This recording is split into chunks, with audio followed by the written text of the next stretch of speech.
got Ryan Glover here from Glover Nursery, one of our favorite guests. And Ryan, thank you so much for coming in this morning. Tell us, we're talking about Mother's Day next week and some good ideas for Mom. What are your suggestions? You've got a beautiful display here this morning with us. A lot of flowers. Thank you. Yeah, Mother's Day is the big weekend for nurseries.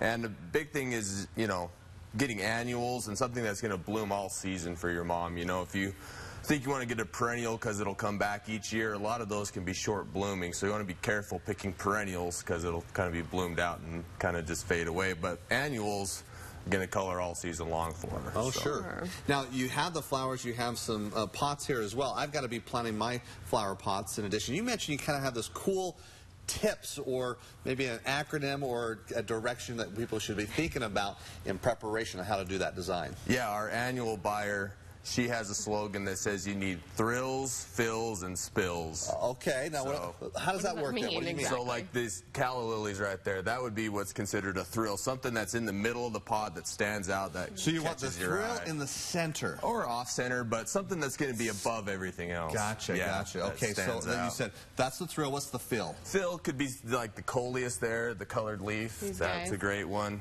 The heliotrope is really pretty. Okay. So these kind of go in front or around the thrilling part. Just bulk up the space and look nice. Okay. And then what was the fill or the spills? The spills. Yeah. This one is sweet potato vine, trailing petunias.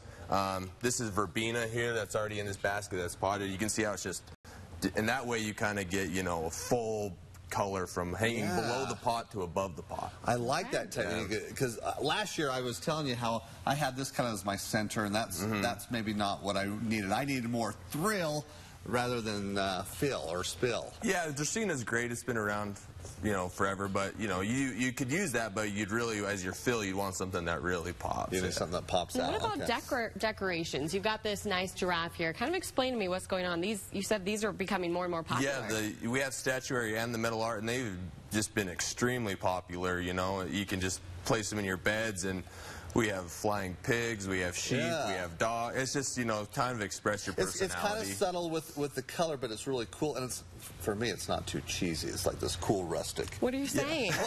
Lawn ornaments are cheesy? Well, like the, the pink flamingo or something. The gnomes? The gnomes. Well, maybe if your mom doesn't have the green thumb, you know, metal doesn't die. So. That's right. It'll last. What else do you have here? Just we have preparation. So they bloom all season. You want to use a fertilizer with them when you plant your plots. Osmocote, Gardner and Bloom Organic. That's an organic, and you just put it in there. That way you'll get the bloom all year. So you have everything, of course, the flowers, the potting soil, the fertilizer, to make this gift a great one and memorable for your Mother's Day. So definitely take a stop at Glover Nursery. Yeah, thanks so much, Ryan, for being here. We had the information up on your screen just a moment ago. We also, of course, have it on our website at fox13now.com.